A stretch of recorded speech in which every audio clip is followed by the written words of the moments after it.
구약성경 1019면에 있는 이사야서 43장 1절로 7절입니다. 화면에 있는데요. 우리 같은 목소리로 읽도록 함께 했습니다. 합독하겠습니다. 야곱아, 너를 창조하신 여호와께서 지금 말씀하시느니라. 이스라엘아, 너를 지으신 이가 말씀하시느니라.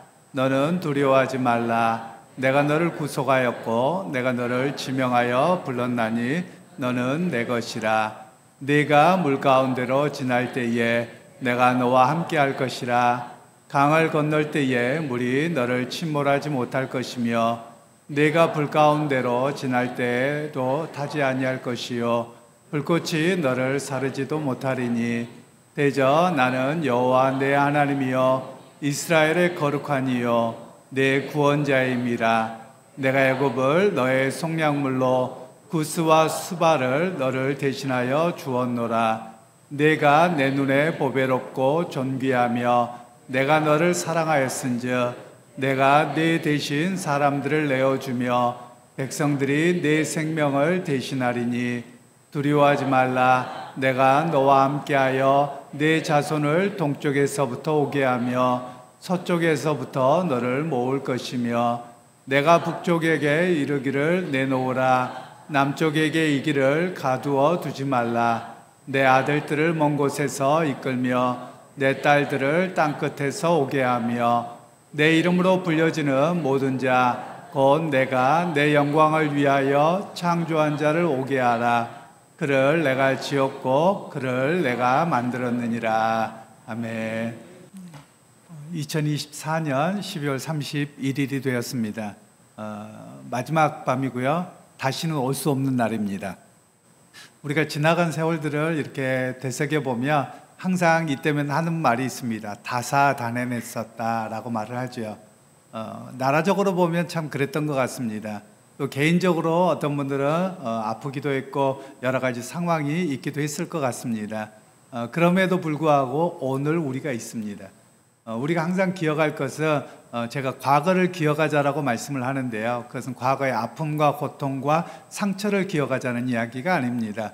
과거의 그 고통의 길 속에서도 함께 하셨던 하나님의 은혜를 기억하자, 저는 그렇게 말씀합니다.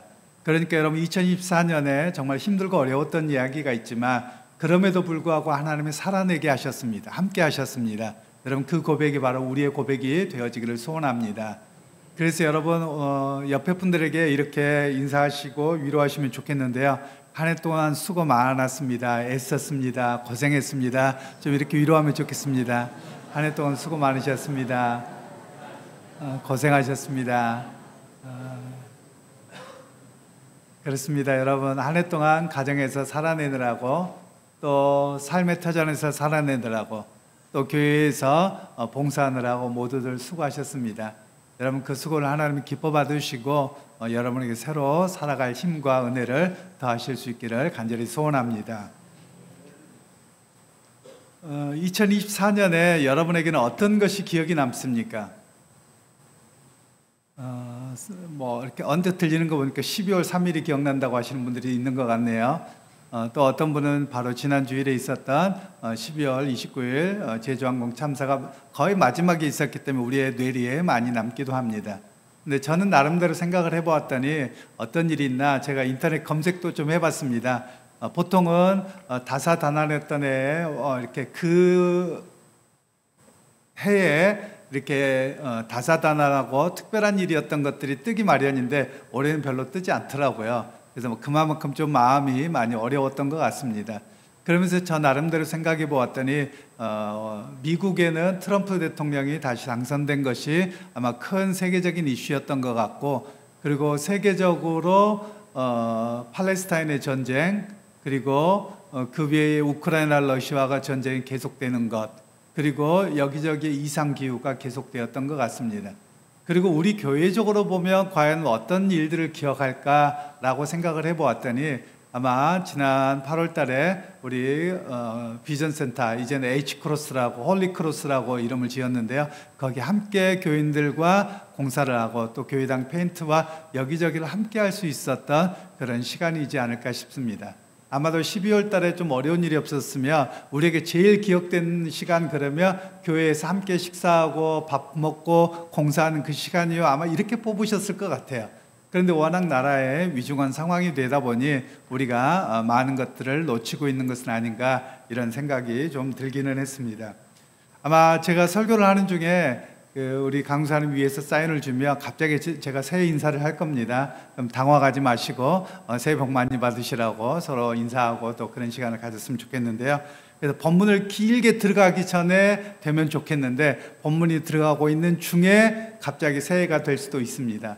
뭐 몇 초 차이가 있을 수 있긴 하겠습니다만 그렇습니다. 우리가 맞이하게 될 2025년에는 많은 사람들이 이야기하기를 전망이 그리 밝지 않다고 합니다. 경제적으로 또는 문화적으로 여러 가지 이야기를 합니다. 심지어 12월 3일에 있었던 사건 때문에 어떤 이들은 5년, 10년을 잃어버렸다 이렇게 경제를 전망하는 이들도 있는 것 같습니다. 대체적으로 뉴스를 보면 모두가 하나같이 이야기하는 것은 경제 관련 이야기인 것 같습니다. 그런데 사람들이 살아가면서 중요한 것이 경제 문제이기 때문에 당연히 그럴 수밖에 없다고 생각을 하기는 합니다. 그러나 저의 바람은 무엇이냐면 그럼에도 불구하고 하나님이 지켜주시면 더 나아질 수 있는 소망을 가질 수 있지 않나 싶습니다. 그래서 여러분 2025년에 우리 하나님께서 여러분에게 은혜를 베푸셔서 여러분의 인생도 좀 더 나아지고 경제적으로 또 건강도 그렇고 더 나아지는 은혜가 또 주님의 복주심이 있기를 간절히 소원합니다. 여러분 우리가 사람들은 종종 생각하는 대로 되기 마련입니다. 미국에서 어떤 것을 조사를 해보았다고 합니다. 사람에게 일어날 확률이 얼마나 되나 우리는 보통 좀 우리 한국 사회는 무속이 많이 있고 그래서 미래가 어떻게 될 거냐 이렇게 점치는 것에 익숙해져 있었던 과거 문화가 많이 있다면 미국이나 이런 데서는 통계를 많이 내는 것 같습니다. 통계를 내보았답니다. 그랬더니 사람이 염려하고 걱정하며 그대로 이루어지더라는 겁니다. 예를 들면 저기 가면 꼭 넘어질 것 같아. 그럼 넘어진다는 거예요. 그러고 나서 제가 이렇게 보니까 제가 그렇더라고요. 제가 무슨 일을 하기만 하면 꼭 다치더라고요. 일을 잘못하는 사람이 다친다면서요. 열심히 하다가 뭐 어디가 까지더라고요. 그래서 또 일하면 또 다칠 것 같아. 아니나 다를까요? 또 부딪히더라고요. 그래서 아예 그 생각을 안 해야 되는데 그 생각을 하니까 자기도 모르게 그렇게 행동을 하더라라는 겁니다. 일반적으로 해서 사람들에게는 긍정적인 생각을 갖는 것이 중요합니다. 부정적이고 안 될 것 같고 그러면 그런 일들이 자꾸 반복되어진다는 겁니다. 그래서 그것이 반복되어지면 어떤 모습이 되느냐면 트라우마가 되고 징크스가 되어서 거기에서 벗어나지 못하는 삶의 그 테두리를 굴레를 걸어가는 그런 상황이 되고 말곤 한다고 합니다. 그러게 여러분 우리는 과거에 묶여서는 아니 됩니다. 과거나 상처나 아픔에 묶여서는 안 된다는 거예요. 특별히 우리 한국 문화를 가리켜서 많은 분들이 이야기하기를 과거에 묶여 사는 이들이 너무 많다는 겁니다. 과거에 아팠던 것, 상처받았던 것들이 계속 반복되는 거예요. 그래서 우리나라에만 있는 의학 용어가 있죠. 한마디로 한이라고 하는 겁니다. 외국에는 그런 말이 없어요. 우리는 한이 맺혔다. 뭐 이렇게 표현을 하잖아요. 그래서 의학 용어로 등재까지 되었다고 합니다. 우리 한국 사람에게만 있어서요. 왜 그러냐면 우리가 감정을 표현하는 것을 잘 못합니다. 그러니까 억누릅니다. 그랬다가 엉뚱한 데 터지는 거예요. 그리고 그것이 반복되어서 또 자기에게로 감정이입을 해서 아픔으로만 자꾸 쌓고 있는 겁니다. 그리고 그것만 계속 묵상하는 거예요. 그래서 여러분 우리가 기억할 필요가 있습니다. 지나간 것은 지나간 대로입니다. 여러분 우리가 기억하실 필요가 있어요. 지나간 것에 연연할 필요는 없는 거예요. 지나갔던 것은 좋은 추억으로 또는 교훈으로 삼으면 그만이지 그것 안에서 헤매어서는 안 된다라는 것을 먼저 말씀을 드리고 싶습니다. 예전에 아마 우리 젊은 분들은 잘 모르실 수도 있겠지만 예전에 가수 중에서 이런 노래를 한 적이 있죠. 이렇게 갑자기 생각이 안 나네요. 가는 세월 그 누구가 잡을 수가 제가 워낙 음치라서 여기까지만 하겠습니다. 여러분 가는 세월을 못 잡는 거예요. 그런데 가는 세월 과거의 연연에 있는 거예요. 많은 사람들이. 그래서 내가 10년만 젊었으면 내가 그때였어 봐라 맨날 이러고 산다는 거예요.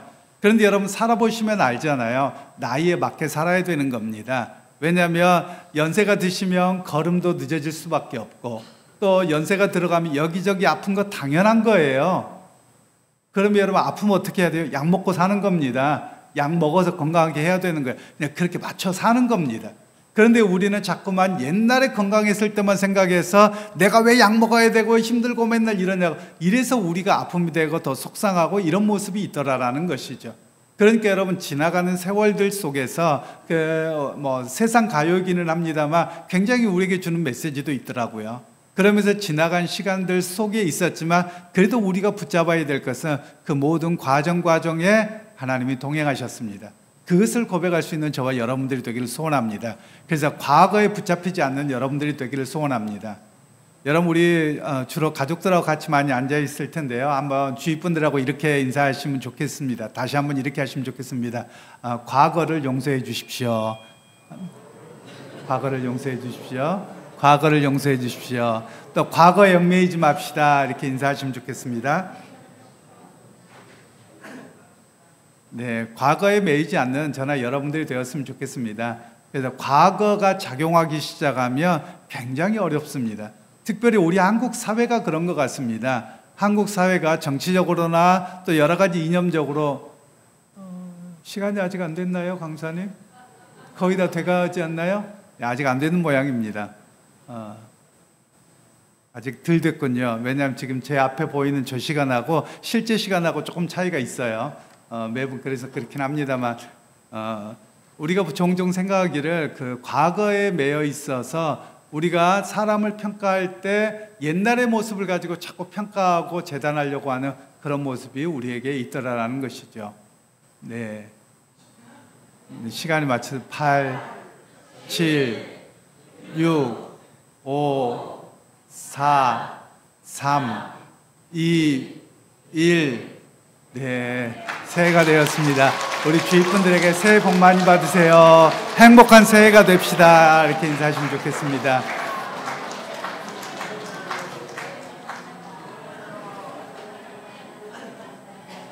네, 그렇습니다. 여러분, 2025년 새해가 되기를 소원하고요. 여러분에게 풍성한 은혜가 넘치는 또 주님의 돌보심의 역사가 있는 그런 새해가 되기를 소원합니다. 우리가 새해가 되면서 오늘 본문을 통해서 우리가 좀 결단해야 될 내용들이 있습니다. 첫 번째 내용은 무엇이냐면, 우리는 소유권에 대한 이해를 잘해야 됩니다. 43장 1절 말씀을 우리가 다시 한번 합도록 할까요? 야곱아, 너를 창조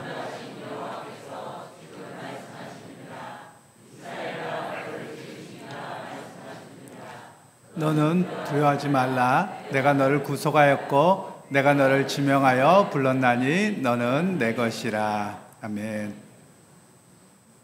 우리가 종종 잃어버리기 쉬운 것이 뭐냐면 소유권과 사용권에 대한 이해가 없습니다. 보통 일반적으로 소유권이라고 하면 물건에 대한 전면적인 지배권, 즉 사고 팔고 할 수 있는 권한을 소유권이라고 합니다. 우리는 많은 경우에 물건만이 아니라 내 인생, 내 시간, 내 삶에 대해서 내가 주인인 것처럼 우리가 이해하고 있습니다. 그런데 언제 깨닫느냐면 인생의 마지막 순간에 내가 붙잡을 수 없다는 걸 알거든요. 내가 죽을 때 하나도 못 갖고 가거든요. 그때서야 내가 주인이 아니었구나라는 것을 그때서야 아는 겁니다. 그러면서 오늘 성경은 우리에게 말씀하시기를 소유권은 내가 소유권이 있는 것이 아니라 나는 하나님이 내게 주신 시간과 삶에 대해서 사용권을 갖고 있다는 겁니다. 그리고 여러 가지 재화들도 마찬가지고요. 지금 잘 사용하고 하나님의 나라를 위해서 또는 다른 사람들과 가족들을 함께 사용하는 것만 있지 내가 영원히 소유할 수 없다는 겁니다. 내 목숨조차도 마찬가지고요. 내 시간조차도 내가 영원히 소유할 수 없다. 이런 이야기를 먼저 우리에게 하고 있는 것입니다. 그래서 오늘 성경에서 이사야 선지자가 맞닥뜨렸던 상황 속에서 하나님께서 이런 이야기를 하고 계시는 것인데요. 이사야 선지자가 맞닥뜨렸던 상황은 남유다와 이스라엘의 마지막 시간입니다. 멸망의 시간이 가까웠던 시간입니다. 그런 가운데서 유다 왕국이 아수르라고 하는, 우리 친구들 같은 경우는 아시리아라고 배울 텐데요, 이 아수르에 의해서 굉장히 위협 가운데 있었습니다. 그 가운데서 여러분 사람들이 어려워지잖아요. 그럼 여러분 어떻게 될까요? 전에도 말씀을 드렸지만 우리나라는 굉장히 안전한 나라입니다. 외국에서 볼 때는 안전한 나라가 아니에요. 외국 사람들이 보기에는. 왜냐하면 우리나라 휴전 중인 나라입니다. 아직 전쟁 중인 나라예요. 전쟁이 끝난 나라가 아닙니다. 그래서 외국 사람들은 우리나라를 보면 굉장히 위험하다고 생각합니다. 그런데 살아보면 우리나라만큼 안전한 나라가 없어요. 여러분 이렇게 송구영신 예배 드린다고 여러분 그냥 자유롭게 올 수 있는 나라가 그리 많지 않습니다. 굉장히 조심하면서 와야 되는 그리고 잘 새벽 기도도 쉽지 않는 나라가 대부분의 나라입니다. 그러니까 굉장히 안전한 나라에 살고 있지만 세계적으로 볼 때는 우리나라에 대한 이해가 부족해서 안정적이지 않는 나라로 보기는 합니다. 그런데 오늘 이 아수르에 의해서 포위도 당하고 어려움을 당하면서 사람들이 어떤 모습으로 바뀌냐면, 나라가 어렵고 불안하며 여러분 신앙이 좋아지겠습니까? 더 나빠지겠습니까? 좋아질 것 같잖아요. 안 그래요. 이스라엘 백성조차도요. 이스라엘 백성들을 하나님의 선민으로 부르셨어요. 그러면 그들이 어려움이 있으면 선지자를 통해서 말씀을 듣고 더 든든하게 서야 되는데, 오히려 이사야 선지자는 말하기를 거짓 선지자들과 우상 숭배자들과 그리고 온갖 점술가들, 그것이 판치는 사회가 이 시대였다라고 시대를 경고하고 있는 내용들입니다. 그래서 오늘 그 이사야 선지자 시대 때는 모든 사람들이 이사야를 싫어합니다. 왜냐하면 대부분의 사람들은 어려울 때 어떤 이야기를 듣고 싶냐면요, 괜찮다더라, 복받는다더라, 다 하나님이 도우신다더라, 이런 이야기만을 듣고 싶어 하는 겁니다. 그런데 하나님은 그 메시지를 주고 싶지 않으신 거예요. 너희들 이렇게 가면 망해, 너희들 이렇게 가면 심판할 거야, 이 메시지를 이사야에게 주시는 거예요. 그러니까 오늘 많은 사람들은 기왕 힘든데 왜 힘든 이야기를 하냐는 거예요. 기왕이면 잘 된다는 이야기를 해야 되지, 이러면서 거짓 선지자를 양산하는 시대가 바로 이 어려운 시기다라는 겁니다. 여러분 그런 면에서 우리가 우리 한국 사회를 또 잘 판단할 필요가 있습니다. 이렇게 국가적 정치적으로도 무속의 영향이 굉장히 컸던 모습들을 보는데요. 여러분 왜 그럴까를 보면 여러 가지 사회 현상을 볼 수 있습니다. 그래서 우리 기독교가 그 역할을 잘 못한 측면도 있고요. 그리고 또 하나는 많은 사람들이 두려워한다라는 겁니다. 그러면 어디에 치우치느냐면 미래에 대해서 뭔가를 알고 싶고 무속의 힘을 빌어서 뭔가를 하고 싶어하는 그런 모습으로 사람들이 변해가는 겁니다. 이 시대가 이런 모습이 어디에 나타나냐? 이사야 시대 때도 마찬가지였고요. 서양 역사에서는 중세시대 때도 마찬가지였고요. 우리나라의 역사에서도 보면 예를 들면 조선 왕조의 멸망의 시기, 고려 왕조의 멸망의 시기, 그 멸망의 시기 가까울 때 보면 대부분이 다 이런 현상들이 많이 나타나더라라는 겁니다. 그러면 여러분 사람들은 어떻게 하냐면 비나이다 그러고 자기 안위만을 위해서 살아가는 그런 모습이 되어버리는 겁니다. 그런 면에서 사람들에게는 자기 듣고 싶은 이야기를 원하는데 하나님은 그렇게 말씀하지 않으세요. 그러니까 사람들의 기대와 하나님이 보는 평가가 다르다라는 것을 우리에게 말씀을 하고 있습니다. 오늘 우리 시대도 그러는데요, 목사에게는 몇 가지 직임이 있습니다. 단순하게 목사다 그러면 교회에서 설교만 한다 이런 개념은 아니고요. 설교에 대한 이해도 있는데 목사에게는 목자의 역할이 있습니다. 목자의 역할은 우리가 잘 아시는 것처럼 성도들을 보살피고 살피는 역할들을 목자의 역할이라고 합니다. 또 하나는 선지자적 역할이라고 합니다. 선지자적 역할 때문에 하나님의 말씀의 선포를 합니다. 그런데 과연 우리 한국 교회가 하나님의 말씀에 대한 선포적, 즉 선지자적 소명을 얼마나 갖고 있느냐? 오히려 성도들의 듣기에 좋은 이야기를 하고 있는 것은 아닌가? 저를 포함해서 말씀입니다. 혹시라도 성도들에게 불편할까 봐 하나님의 말씀을 액면 그대로 전하지 못하고 있는 것은 아닌가? 사실은 우리를 되돌아봐야 될 그럴 시점입니다. 저는 무척 두려운 마음을 갖고 있습니다. 왜 그런가 하면 12월 3일에 있었던 비상계엄의 사건을 보면서 저는 그 이후에 한국교회가 무너지는 소리가 들리기 때문에 그렇습니다. 또 10월 27일에 기독교인들이, 우리를 포함해서 저희 교회는 제가 크게 광고하지 않았습니다만 많은 이들이 서울의 광화문에 가서 힘을 보여주기 위해서 기도하자. 기도하는 건 좋은데요, 제가 보기에는 기독교가 무너지는 소리로 들렸습니다. 기독교적이지 않는 모습이어서요.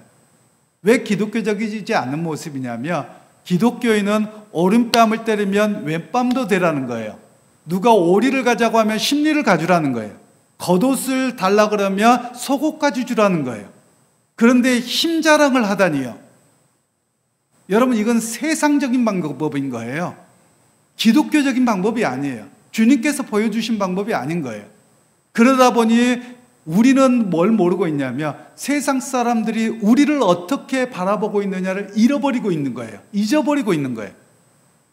최근에 여러분, 이 탄핵 정국에서 과연 교회 목사들이나 교회가 소리를 내는 걸 별로 본 적이 없습니다. 오히려 극우적인 발언들이 훨씬 더 많습니다. 아니, 한국 교회는 극우라고 말할 수 있습니다. 잘못된 극우입니다. 저는 보수적 가치를 굉장히 좋다고 생각합니다. 왜냐하면 우리는 하나님의 말씀을 지켜야 될 의무가 있고, 하나님이 주신 원칙을 지켜야 될 의무가 있어요. 그런데 이걸 너무 쉽게 버려버립니다. 정치적 이념을 따라서요. 그러다 보니 세상 사람들이 교회를 바라볼 때 어떤 모습이냐? 꼴통, 개독교, 그리고 이단들과 똑같다고 봅니다. 세상 사람들이 바라보는 교회의 시각이에요. 교회의 역할은, 목사인 저와 함께 교인들은 세상에 선지자적 역할을 감당했어야 됩니다. 세상에서 소금과 빛의 역할을 감당했어야 돼요. 그런데 오히려 세상의 부패한 모습을 보여줘 버린 것이 오늘 한국 교회라는 겁니다. 그래서 한국 교회의 미래가 무척 암울합니다. 그럼 여러분, 한국 교회가 암울하다는 이야기는 다른 말로 이야기하면 한국이라고 하는 나라가 암울하다라는 이야기입니다. 왜냐하면 이사야 시대 때도 선지자들과 제사장들이 하나님 앞에 바르게 서서 메시지를 전하지 못하고 회개하지 않음으로 인해서 오직 복을 향하고 자기의 안위만을 위해서 빌던 곳으로 가버려서 결국은 멸망으로 갔거든요. 오늘 그런 면에서 우리가 2024년을 지내고 2025년을 지내면서 어떤 그리스도인이 되고 어떤 교회가 되어야 되는가, 정말 우리가 깨달을 필요가 있다는 말씀입니다. 여러분, 어떤 분들은 저에게 이런 말씀을 하실지도 모르겠습니다. 아직까지 듣지는 못했지만, 목사님 정치적 발언 너무 많이 하지 마세요 라고 말씀하실지 모르겠습니다. 여러분, 저는 정치적 이념은 떠나고요, 성경적 가치 기준에서만 이야기하자는 겁니다. 성경에서는 여러분, 우리에게 뭐라고 이야기합니까? 우리나라가 기독교 국가는 아닙니다. 그래서 기독교인이 대통령이 되어야 된다, 또는 기독교 나라를 세워야 된다, 이런 개념을 말하는 것은 아닙니다. 그러나 모두가 함께 할 수 있고 상식적이고 그리고 민주적인 절차를 따라서 나라가 세워져 가는 것이 바른 나라의 모습이라는 겁니다. 그런데 오히려 무턱대고 이렇게 하는 것은 올바르지 않다는 거예요. 그러면 여러분, 우리 한국교회가 왜 이렇게 썩어 문드러졌는지 사실 우리가 좀 잘 알 필요가 있습니다. 한국교회의 역사를 보면 선교사님들이 우리나라에 와서 복음을 전했을 때는 우리나라는 미지의 땅이었습니다. 너무 어려웠어요. 오히려 선교사님들이 와서 복음을 전해줬을 때 세상과 마찰이 심했었습니다. 왜냐하면 그때는 여자와 아이들에게는 공부를 가르치지 않았습니다. 그런데 학교를 세워서 여자들에게 공부를 가르쳤습니다. 그리고 아이들은 노동력 착취만 했었는데 그 아이들을 일깨웠습니다. 이게 주일학교입니다. 우리 바로 교회 뒤쪽에 배제대학교가 있죠. 기독교 대학입니다. 다 배제학당이 왜 세워졌습니까? 어떻게든지 이 아이들을 개화기로, 그리고 정신을 깨워서 나라의 지도자로 세워야 된다라고 해서 나라의 리더들을 세우고, 그리고 교회를 다닌다고 하면 신여성이라고 했습니다. 그래서 그는 뭔가 앞서 있고 사회에 뭔가 본이 될 만한 사람으로 인정을 받았던 세대가 초창기의 기독교의 모습이었습니다. 그런데 기독교는 점점 일제 신사참배의 강요에 의해서 무릎을 꿇습니다. 그때부터 교회는 변질됩니다. 신사참배가 끝나고 나와서 교회는 회개하지 않습니다. 지도자들은 회개하지 않습니다. 그리고 뭐라고 이야기합니까? 추록했던 성도들을 향해서 니들은 감옥 갔다 오느라고 힘들었지 나는 교회 지키느라고 힘들었어. 그러니까 쌤쌤이야. 이렇게 하고 넘어가 버린 거예요. 그래서 한국교회는 우상 숭배한 교회입니다. 우리 안에 그게 흘러요. 하나님의 질서와 은혜를 따라 세우는 것보다도 그냥 무턱대고 덮으려고 하는 습성들이 한국교회에 너무 많아요. 여기서부터 한국교회의 단초가 잘못 끼워져 있어요. 그뿐이겠습니까? 독재에 부역했던 교회가 한국교회입니다. 독재자들에게 하나님의 말씀에 비추어서 그렇게 독재하면 안 된다고, 백성들 위해 군림하면 안 된다고 오히려 선지자적 서슬퍼런 말씀을 전해야 되는데 모두가 거기 가서 아부하는 말만 이야기하고 마치 그가 황제라도 되는 양 그렇게 해왔던 곳이 바로 한국교회입니다. 대형교회가 그렇고 우리나라의 극동방송과 대부분의 기독교 방송들이 다 그렇게 해왔습니다. 큰 교회 목사들은 그 독재자들 앞에 가서 조찬기도회라는 이름으로 그들에게 어떻게 아부해서 좀 좋은 땅을 받을까, 어떻게 교회를 키울까, 그 관심밖에 없었던 교회가 한국교회라는 말씀이에요. 그런 영향 때문에 지금도 여러분 어떻습니까? 교회는 극우적으로만 갑니다. 하나님의 말씀을 기준으로 가는 것이 아니라 그냥 우쪽으로만 가면 무조건 하나님의 뜻인 것이냐, 그런 착각 속에 빠지고 있는 교회가 한국교회라는 말씀입니다. 여러분, 그런 잘못된 신앙에서 정말 벗어나야만 합니다.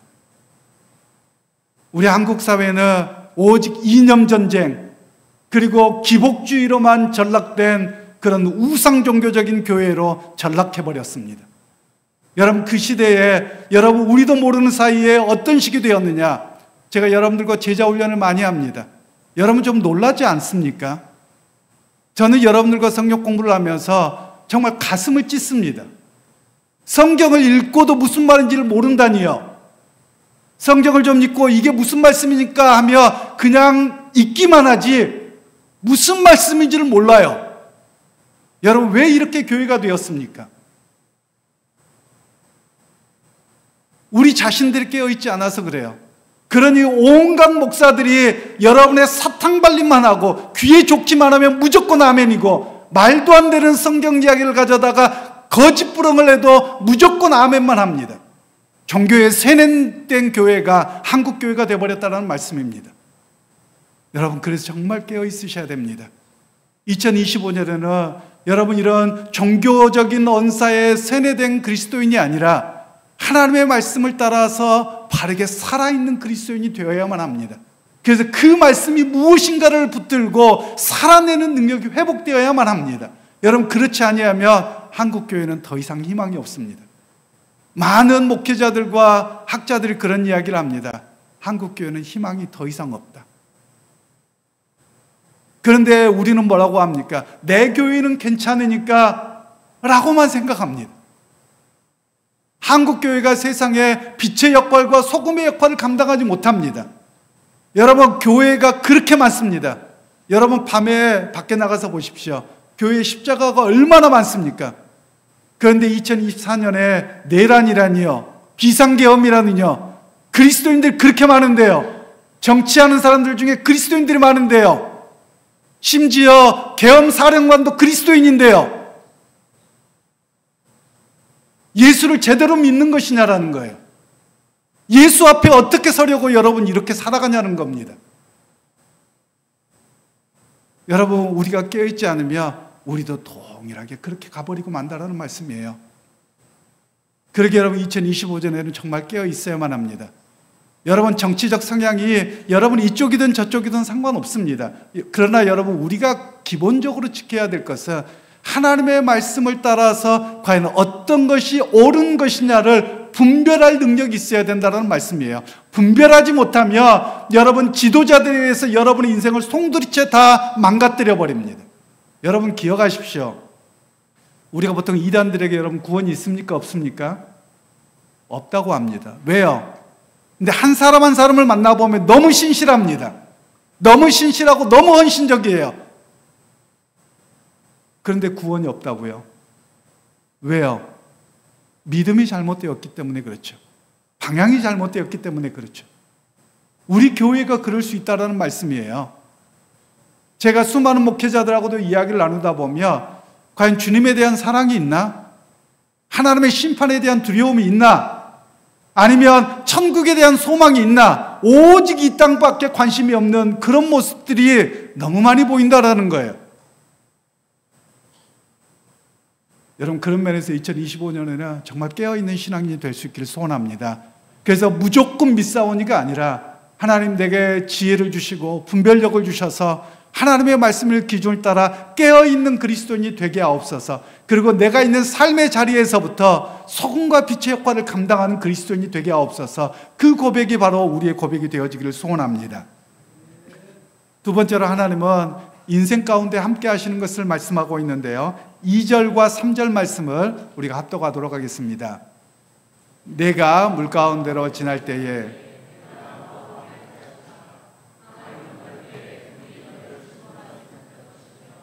내가 불 가운데로 지날 때에 타지도 아니할 것이요 불꽃이 너를 사르지도 못하리니 대저 나는 여호와 내 하나님이요 이스라엘의 거룩한 이요 내 구원자임이라. 내가 애굽을 너의 속량물로 구스와 수바를 너를 대신하여 주었노라. 아멘. 오늘 이사야 선지자는 너를 인도하는데 물 가운데로 강 가운데로 인도해서 건너가게 하시겠다는 거예요. 여러분, 이 이야기는 두 가지의 사건을 기억하도록 하는 겁니다. 하나는 이스라엘 백성들이 애굽의 종되었던 삶에서 구원함을 받아 그들이 앞에 있는 홍해바다를 건넌 사건을 물을 건넌 사건으로 이야기합니다. 그리고 두 번째 강을 건넜다라는 이야기는 그들이 광야에서 하나님의 앞에 훈련을 받습니다. 그리고 나서 이제 가나안 땅에 들어갈 때 요단강에도 동일하게 홍해바다처럼 갈라졌던 것이 있거든요. 그래서 그것을 마른 땅으로 건너갑니다. 그 기억을 가지고 오늘 이렇게 말씀하는 겁니다. 이스라엘 백성들은 하나님의 앞에 훈련을 받고 말씀을 붙들고 산다고 했는데 결국은 그렇게 안 살았다는 거예요. 그들은 뭐만 보았다는 겁니까? 눈앞에 보이는 현실만 보았다는 거예요. 그러면서 이사야 선지자를 통해서 유다 백성들에게 말씀하기를 물 가운데 너희를 인도하고 강으로 건너게 하셨던 그 하나님이 너와 함께 하실 것이다. 여러분, 인생 오래 사신 분들 있고 적게 사신 분들 있잖아요. 여러분, 우리 앞에 홍해바다가 있다 할지라도 그것을 건너게 하신 하나님이 나의 하나님이신 것을 고백할 수 있기를 소원합니다. 여러분, 인생의 길은 매번 우리가 감당하지 못할 홍해바다가 있습니다. 내 개인에게 있을 수도 있고 국가적으로일 수도 있고 교회 공동체적으로 있을 수 있고 가정적으로 있을 수도 있습니다. 그런데 그 홍해바다와 요단강을 바라보며 무너집니다. 그러나 우리에게는 누구를 바라보아야 되느냐? 그 위에 역사하시는 하나님을 바라보아야만 합니다. 그러면 그 하나님께서 우리가 불가능하다고 여기는 것을 넘어가게 하실 것입니다. 여러분, 한국교회에 희망이 없다고 할 때 이 기도의 자리에 새해 첫날부터 하나님 앞에 기도하고 하나님을 의지하는 이 자리가 바로 홍해바다를 건너게 하시는 하나님의 능력을 경험하는 자리가 되어지기를 소원합니다. 그래서 여러분, 우리 각자가 깨어서 하나님, 내 인생에 홍해바다가 없어지기가 아니라 홍해바다를 만난다 할지라도, 아니 요단강을 만난다 할지라도 그것을 건너가게 하실 하나님을 전적으로 신뢰합니다. 그 하나님의 역사를 내가 붙듭니다. 여러분, 이런 고백이 있기를 소원합니다. 여러분, 그래서 우리는 무엇을 바라보는 사람입니까? 문제를 바라보는 사람이 아닙니다. 갈등을 바라보는 사람이 아닙니다. 나라에 문제가 있다고 비난하고 멈춰있는 사람이 아닙니다. 우리는 그것을 뛰어넘게 하시고 그 가운데 역사하실 하나님을 바라보는 사람입니다. 여러분, 저와 여러분들이 그런 믿음으로 서 있기를 간절히 소원합니다. 이제 세 번째로 하나님은 우리로 하여금 당신의 보배로 부르셨음을 말씀하고 있는데요, 4절로 7절 말씀을 함께 읽겠습니다. 내가 내 눈에 보배롭고 존귀하며 내가 너를 사랑하였은즉 내가 내 대신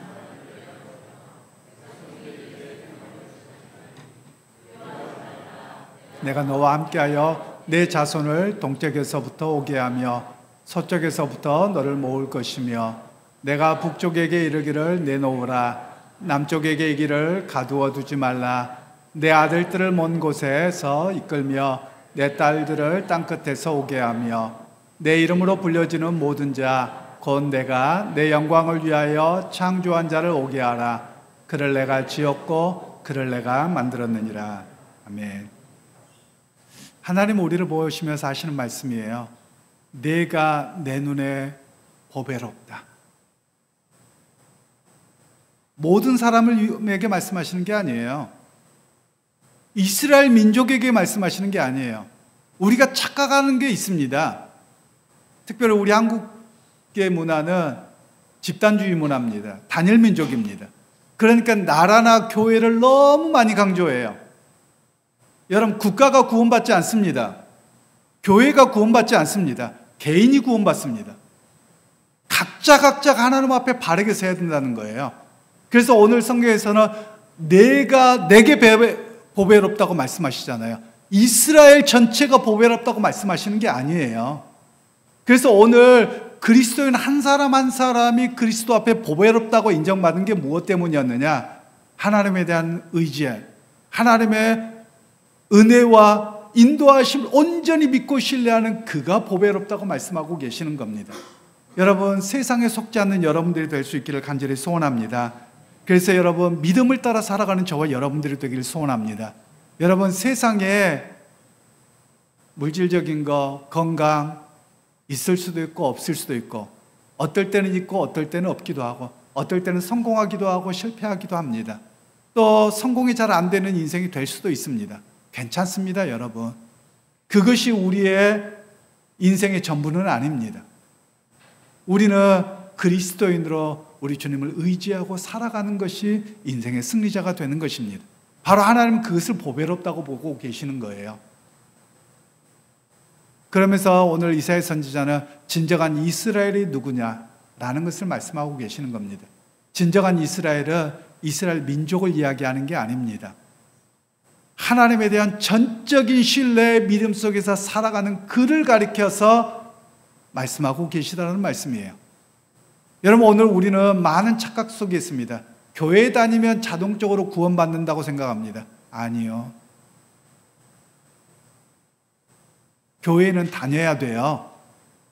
근데 교회는 다녀도 예수를 나의 구주로 바르게 영접하셔야 됩니다. 그리고 그 예수를 믿고 그 말씀 따라 살아내는 삶의 믿음이 있어야 된다는 말씀이에요.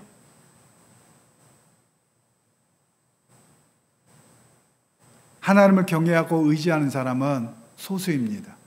많지 않습니다. 그래서 저는 올해 2025년에 교회 주제를 With Him, 영어로 쓰여져 있죠. 그와 함께. 이 말씀 제가 출애굽기를 통해서 계속 말씀을 할 텐데요. 이 말의 의미는 내 인생에 어떤 길을 가더라도 주님과 함께 갑니다. 그와 함께 갑니다. 이런 고백을 담아서 올해는 여러분과 함께 말씀의 여정을 살아보려고 합니다. 여러분 인생의 걸음을 홀로 가는 길이 아닙니다. 주님이 함께 하시는 길입니다. 그 길이 비록 어떤 길이라 할지라도 지금 여러분의 뒤에 보여지는 이 그림이 광야길입니다. 광야길에 보면 이 사진을 좀 찾아서 이렇게 했었는데요. 그 의미가 뭐냐? 발자국밖에 없어요. 그리고 가도 풀 한 폭이 없는 곳이에요. 그런데 여러분, 그곳에 누가 함께 하셨습니까? 하나님이 함께 하셨거든요. 이스라엘 백성이 40년 사는 동안 아무 문제 없었어요. 히브리서에서 뭐라고 말씀하시는 줄 아세요? 너희의 옷이 헤어졌느냐? 너희의 신발이 헤어졌느냐? 못 먹고 살았냐는 거예요. 그렇지 않으셨다고 말씀하시는 겁니다. 여러분, 저나 여러분들이 꼭 기억하실 수 있기를 소원합니다. 비록 인생의 광야길이라 할지라도 우리 주님이 함께 하시고 그분과 함께 동행하며 광야 인생의 마지막까지 승리하는 그런 역사를 바라보는 인생의 여정에 우리 모두의 여정이 되기를 소원합니다. 그래서 여러분, 그와 함께 가는 인생에 함께 하십시다. 그리고 2025년에 그와 함께하는 인생의 길을 걸어가겠습니다. 그 결단이 바로 우리의 고백이 되어지기를 간절히 소원합니다.